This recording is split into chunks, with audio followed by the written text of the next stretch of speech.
Epílogo. Você aprendeu neste livro práticas fundamentais para alcançar a realização espontânea dos seus desejos utilizando o poder infinito da coincidência, ou sincronismo.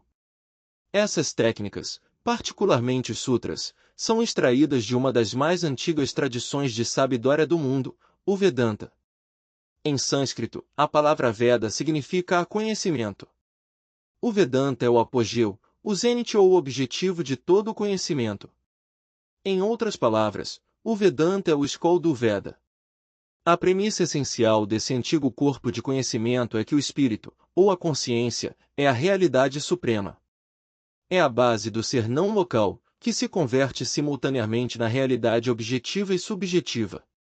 Esta última existe como os nossos pensamentos, sentimentos, emoções, desejos, imaginação, fantasias, memórias e aspirações mais profundas. A realidade objetiva é o corpo físico e o mundo que experimentamos através dos sentidos. Essas duas realidades coexistem de um modo simultâneo e interdependente. Elas não são a causa uma da outra, mas entre elas existe uma dependência recíproca. Elas têm uma com a outra um relacionamento causal. Assim como uma única célula no útero se diversifica e se converte em células cerebrais, células nervosas e células retinianas, e por meio delas nos proporciona uma experiência do mundo, o espírito não local único se torna tanto o observador quanto o objeto da observação, os sentidos físicos e o mundo físico, o organismo biológico e o seu ambiente, os pensamentos e as emoções. 193 O seu mundo interno e o externo são parte de um contínuo, de um único campo de atividade unificada. O mundo exterior é um espelho de quem você é em um ponto particular do espaço-tempo. Muitas pessoas expressaram essa ideia de diferentes maneiras. Os mestres espirituais nos dizem que se quisermos conhecer o estado da nossa consciência pessoal, basta olhar em volta e examinar o que nos está acontecendo. Se você quiser conhecer o estado da consciência coletiva, basta dar uma olhada no que está acontecendo no mundo. Em qualquer ponto do tempo a sua realidade pessoal é sincrônica e coincidentemente organizada pelo seu senso do eu. Se seu senso do eu for limitado, então se expressa como um corpo estanque e constringido, uma atitude amedrontada e um ambiente inseguro.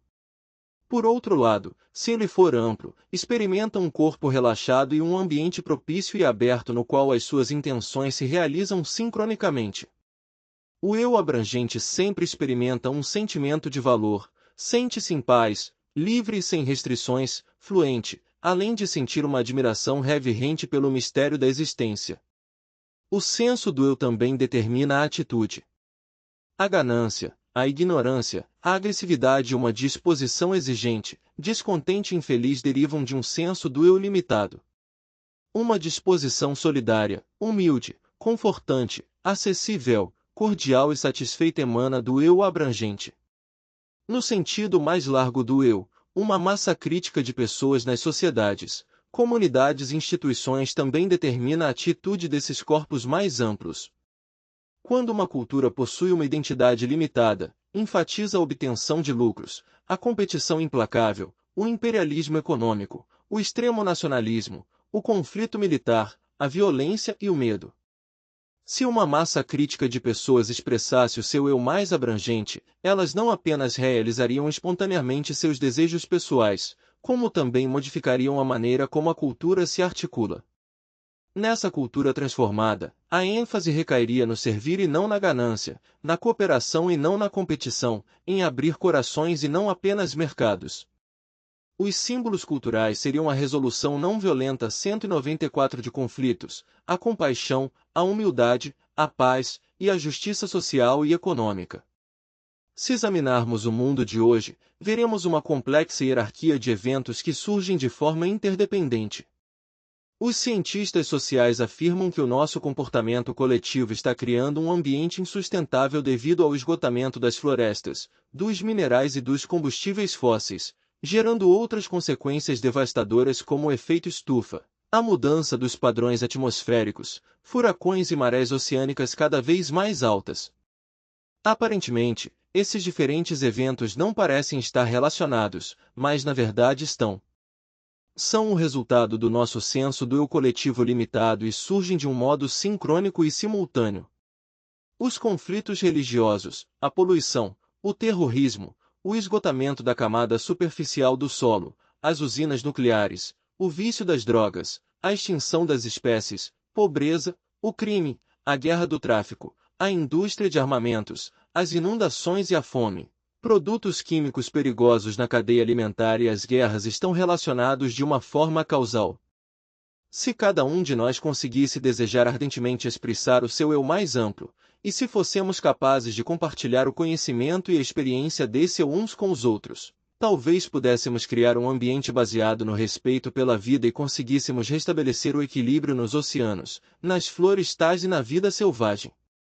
Esse ambiente transformado daria origem, por sua vez, ao surgimento simultâneo de eventos que conduziriam a um mundo completamente novo. Nesse planeta ideal, encontraríamos paz de espírito, o sentimento do sagrado, as parcerias econômicas e a prosperidade, indústrias de energia eficientes e limpas, o conhecimento científico da nova realidade, o florescimento das artes e da filosofia, e uma verdadeira consciência da nossa condição inseparável. Nessa sociedade, veríamos claramente que o amor é a força suprema no âmago do universo.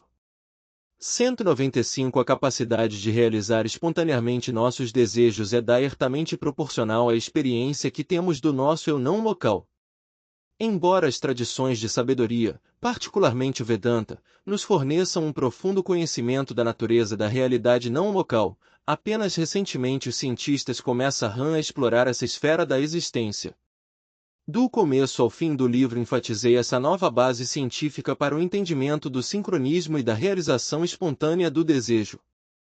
A Chopra Foundation está ativamente envolvida em estudos nos quais colabora com cientistas para explorar ainda mais a base científica da não-localidade. Segue-se uma lista subjetiva de referências escolhidas como leitura complementar sobre a não-localidade. Alguns itens, inclusive certas publicações científicas, são bastante técnicos e pode ser difícil entendê-los sem uma base científica. Outras fontes, como o livro Alien Worlds, de Larry Dossey, são bem acessíveis. Em ambos os casos, a lista é apresentada na esperança de que você irá usá-la para aprofundar seu conhecimento do mundo onde estamos todos instantaneamente conectados, onde somos, na verdade, uma unidade inseparável.